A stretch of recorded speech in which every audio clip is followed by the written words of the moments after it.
Assalamualaikum warahmatullahi wabarakatuh. Apa kabar sobat-sobat semuanya? Oke, mari kita lanjutkan saja ceritanya. Tapi seperti biasa bantu tekan tombol like terlebih dahulu. Bab 865 permintaan maaf. Jam berikutnya adalah jam yang paling menyiksa bagi Martinson Lewis. Warganet di seluruh negeri menantikan penampilannya yang luar biasa. Banyak orang bahkan telah menggali banyak perbuatan buruk keluarga Martinson di masa lalu, yang membuat orang semakin bersemangat. Bahkan Biro Vulkan telah memperhatikan Martinson Lewis. Anthony sedang dalam suasana hati yang sangat buruk selama 2 hari terakhir. 3 rencana utamanya, rencana reruntuhan padang rumput utara dan rencana pasang surut binatang laut, semuanya gagal satu demi satu. Sekarang satu-satunya hal yang mendukungnya adalah rencana untuk menciptakan prajurit genetik tingkat SS. Ketika mendengar bahwa Martinson Lewis akan mengadakan pertemuan dengan media dan berhadapan dengan perusahaan farmasi Tiongkok, Anthony hampir tidak bersemangat. Dia tentu pernah mendengar tentang Beichen Pharmaceutical. Beberapa waktu lalu, Biro Vulkan ingin memanfaatkan pertikaian antara Beichen dan Jintong untuk menyusup ke ibu kota. Tetapi orang-orang yang mereka kirim tidak pernah kembali. Berikan saya siaran langsung pertemuan media Martinson Lewis. Anthony memberi perintah kepada sekretarisnya. Sekretaris bertubuh montok itu tahu kalau Anthony sedang dalam suasana hati yang buruk selama 2 hari terakhir ini, maka ia tak berani bicara banyak dan buru-buru melakukan apa yang diperintahkan Anthony. Yang juga memperhatikan pertemuan media Martinson Lewis adalah warganet Tiongkok di seberang lautan.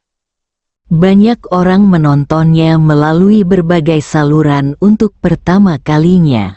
Jintong Medical benar-benar berselisih dengan Beichen Pharmaceuticals. Saya berharap Beichen Pharmaceuticals dapat berdiri teguh sampai akhir. Saya pernah mendengar tentang keluarga Martinson. Konon, keluarga Martinson masuk dalam daftar 10 keluarga terkaya di Amerika Serikat. Mereka tidak mudah diajak berurusan. Jangan khawatir, jangan lupa siapa yang mendukung Beichen. Lokasi yang dipilih oleh Lewis Martinson untuk pertemuan media adalah aula konferensi besar di lantai bawah kantornya sendiri. Ketika Lewis Martinson memasuki ruang konferensi, dia terkejut oleh pemandangan yang ada. Dia jelas tidak mengundang begitu banyak wartawan, tetapi melihat sekeliling, aula konferensi yang dapat menampung ratusan orang itu penuh sesak. Kaki Martinson Lewis lemas, tekanan darahnya tiba-tiba meningkat, dan dia hampir pingsan. Saya hanya ingin meminta maaf kepada Beichen Pharmaceutical. Apa yang kalian lakukan? Martinson Lewis merasakan wajahnya makin panas. Ada kantor di gedung yang sama. Martinson Jones dan Martinson Garner menyaksikan siaran langsung di hadapan mereka dan mereka saling berpandangan dengan bingung. Martinson Jones diam-diam takut. Gana, untungnya kamu pintar. Situasi ini, setelah pertemuan media, Martinson Lewis pasti akan diberi sanksi oleh keluarga. Martinson Garner berkata, mulai hari ini, keluarga akan bergantung pada kami berdua untuk mendukungnya. Martinson Jones mengangguk. Keduanya tahu betul bahwa setelah pertemuan media hari ini, Martinson Lewis pasti akan menjadi pendosa keluarga Martinson. Namun, untuk bertahan hidup, Martinson Lewis harus melakukan ini. Terlebih lagi, Martinson Lewis sendiri tidak menyangka bahwa hanya dalam waktu 1 jam, berita bahwa ia akan mengadakan jumpa pers akan menyebar sampai sejauh ini. Yang lebih tidak terduga adalah bahwa semua orang salah memahami maksudnya. Dia ingin berkompromi dengan pencuri besar Huoyan dan meminta maaf kepada Beijing Pharmaceutical. Namun kini, beberapa orang malah menyebut Martinson Lewis sebagai pahlawan nasional. Di dalam ruang konferensi, kamera difokuskan satu demi satu. Langkah Martinson Lewis lebih berat dari sebelumnya. Ia tampak telah menghabiskan seluruh tenaganya untuk berjalan menuju tempat duduknya. Pandangannya sedikit kosong saat ia melihat ratusan orang di depannya. Ia merasa benar-benar bingung. Tidak, Martinson Lewis menarik napas dalam-dalam. Ia sadar jika ia berkompromi pada pertemuan media ini seperti yang direncanakan semula, ia akan menjadi tikus yang menyeberang jalan setelah meninggalkan ruang pertemuan ini, dan semua orang akan berteriak dan memukulinya, dan ia pasti akan menjadi pendosa seluruh keluarga Martinson. Ini tidak dapat dilakukan. Martinson Lewis berubah pikiran.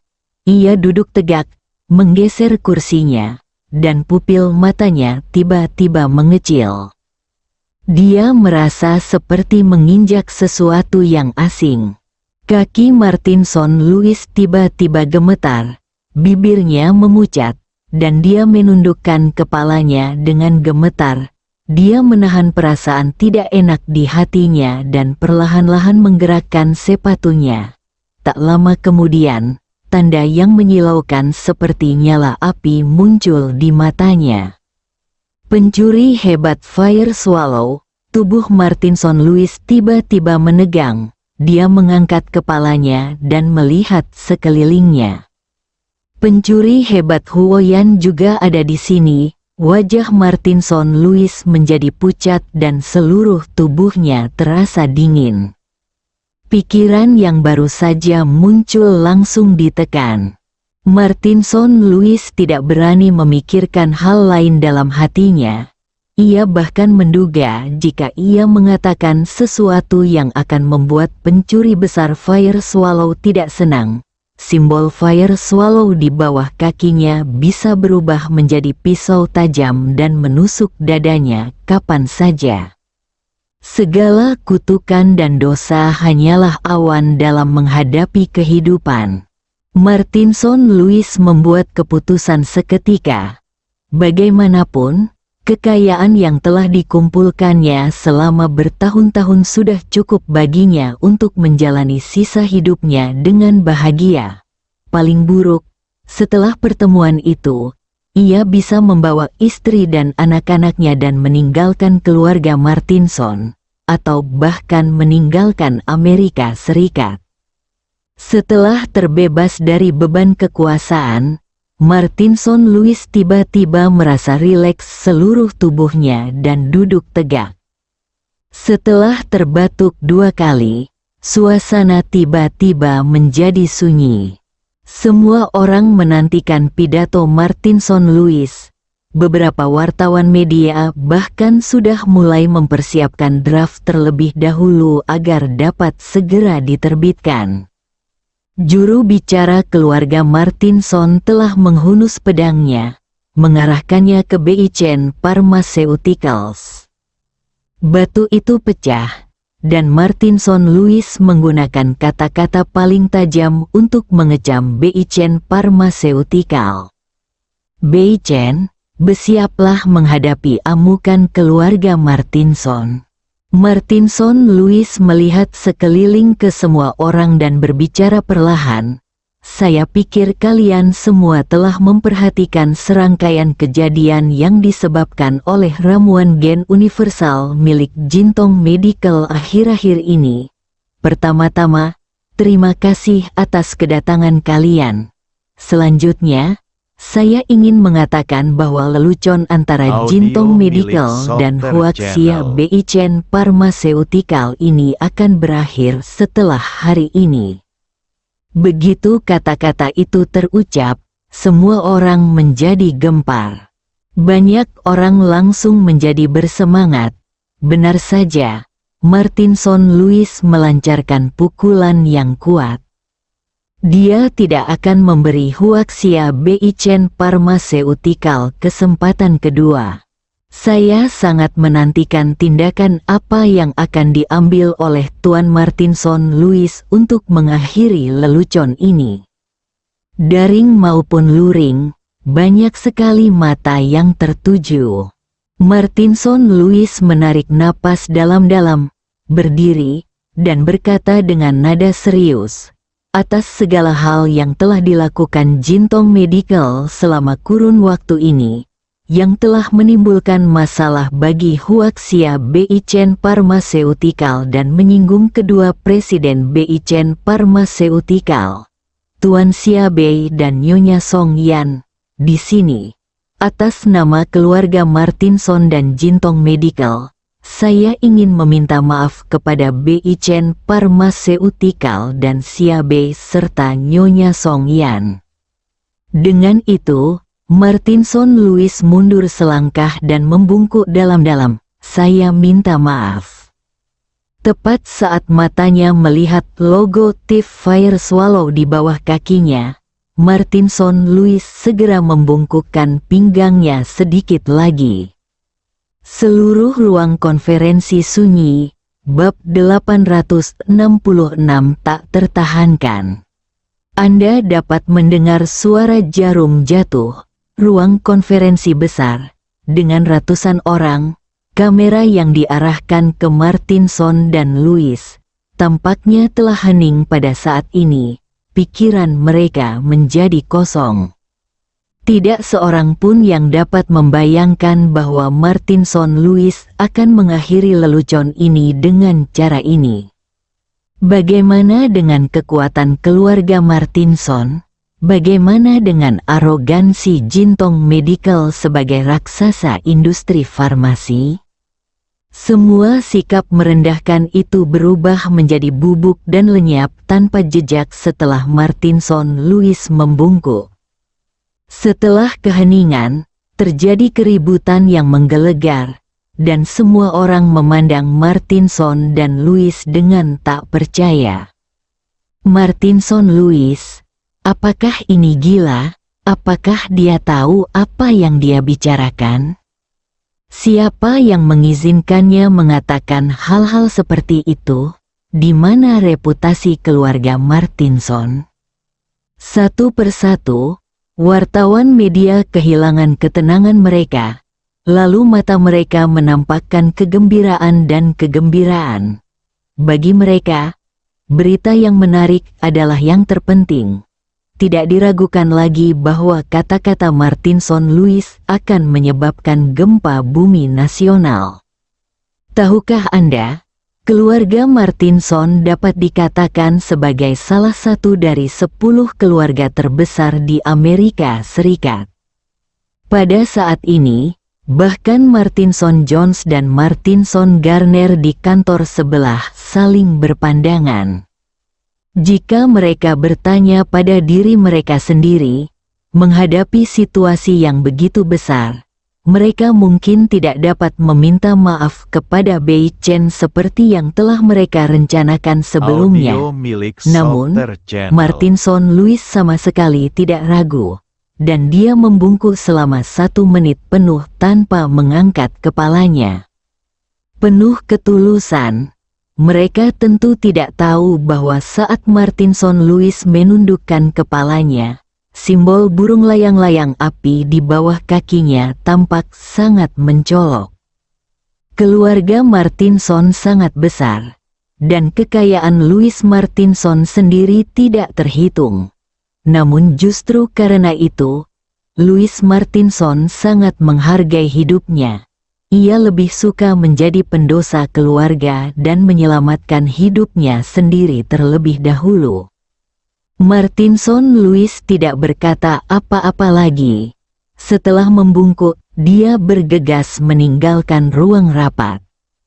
Dia tahu bahwa yang akan dia hadapi selanjutnya adalah badai yang dahsyat. Jadi dia harus melarikan diri dari tempat ini sebelum badai itu datang. Namun, netizen Amerika yang menyaksikan siaran langsung pertemuan media ini dengan penuh minat malah tercengang. Sial, apa yang sedang dibicarakan si bajingan Martinson Louis ini? Sungguh tidak punya nyali. Jintong Medical dan keluarga Martinson benar-benar tunduk pada Huaxia Beichen Pharmaceuticals. 10 tahun bubuk emas, suatu hari berubah menjadi hitam. Martinson Louis, keluar dari keluarga Martinson, keluar dari Jintong, keluar dari Amerika Serikat. Mari kita pergi ke Jintong Medical dan meminta penjelasan. Seluruh Amerika Serikat meledak, orang-orang marah.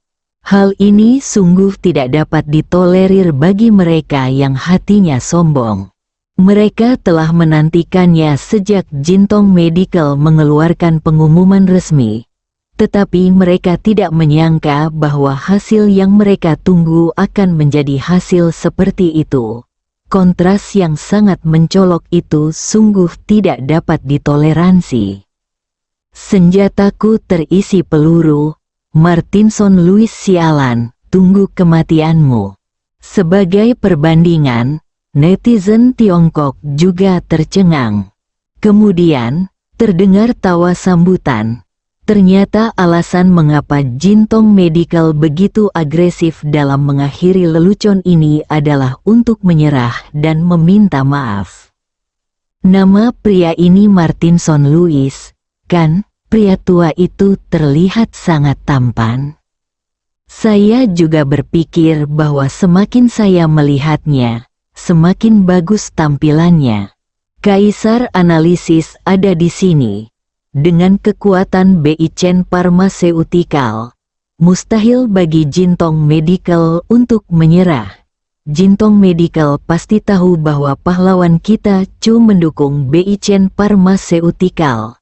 Selain itu, mereka juga telah menyaksikan adegan di mana pahlawan Chu melakukan perjalanan melintasi lautan dan membunuh jutaan binatang laut dengan satu pukulan. Ibu kota, Gedung Chuhui, Beichen Pharmaceutical, di dalam kantor Xia Bei.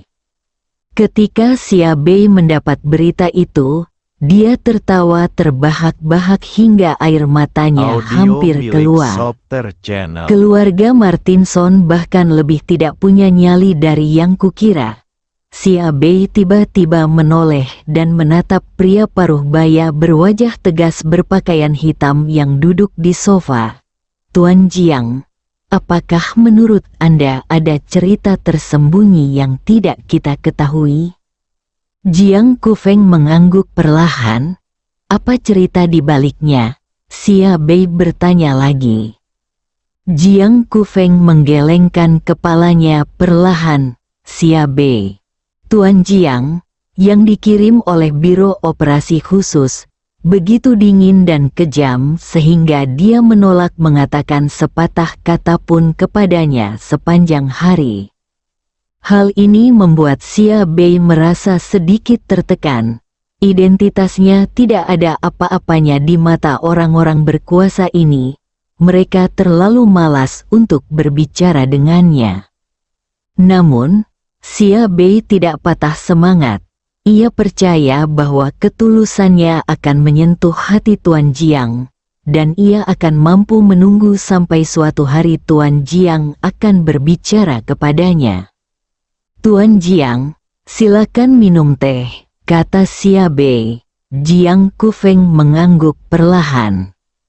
Janjeng, keluarga Song, selama istirahat makan siang Song Yan, Chu Chen juga makan siang bersamanya. Martinson Louis, kaulah dalang di balik semua ini. Song Yan meringkuk dalam pelukan Chu Chen. Chu Chen memikirkannya dan tersenyum. Saya meminta seorang teman untuk mengunjungi Martinson Lewis dan membujuknya untuk meminta maaf. Tanpa diduga, Martinson Lewis cukup perhatian. Itu seperti membujuk seseorang dengan menodongkan pisau ke lehernya. Song Yan melirik Chu Chen. Ngomong-ngomong, istriku, bagaimana perkembangan ilmu silat yang diajarkan oleh senior Ling Hou? Tanya Chu Chen penasaran. Song Yan memikirkannya, lalu mereka berdua tiba di tepi danau Song. Song Yan melompat, seolah berubah menjadi angin musim semi, anggun dan elegan. Dalam sekejap mata, sosoknya seperti hantu, tiba di pavilion dari sisi danau Song. Mata Chu Chen berbinar. Monyet sangat serba bisa. Itu benar-benar layak menjadi teknik yang dapat menghasilkan kekuatan supranatural. Tak terduga adalah ciri terbesar dari seni bela diri ini. Baru saja, dari awal hingga tiba di pavilion, seluruh tubuh Song Yan tampak menyatu dengan angin, dan ia mampu datang dari sudut yang tak terbayangkan. Ini dapat dianggap sebagai permulaan. Chu Chen memandang Song Yan dengan iri. Teknik ini lebih baik dari apa yang diperolehnya dari Soul Refining Pool.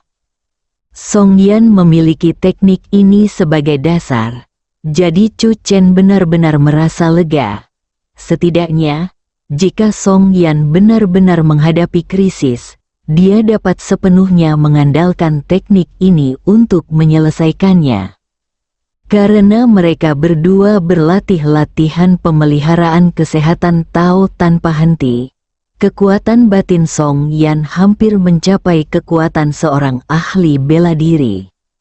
Perlu Anda ketahui bahwa Song Yan memulai perjalanannya sebagai seorang pendekar dari nol. Kecepatan ini belum pernah terjadi sebelumnya di dunia pendekar. Di dalam pavilion, Chu Chen tidak dapat menahan diri untuk mengeluarkan tablet batu dewa merah dan tablet batu umum. Mulai bergumam, "Dua orang hebatku, lihatlah betapa membantu senior Monkey, dan aku, setelah terbang berkeliling dengan kalian berdua, masih terhalang oleh kalian di luar lempengan batu." Chu Chen sangat penasaran tentang apa yang akan dia lihat ketika jiwanya menerobos belenggu lempengan batu. Mungkinkah itu keterampilan unik yang ditinggalkan oleh kedua guru besar tersebut?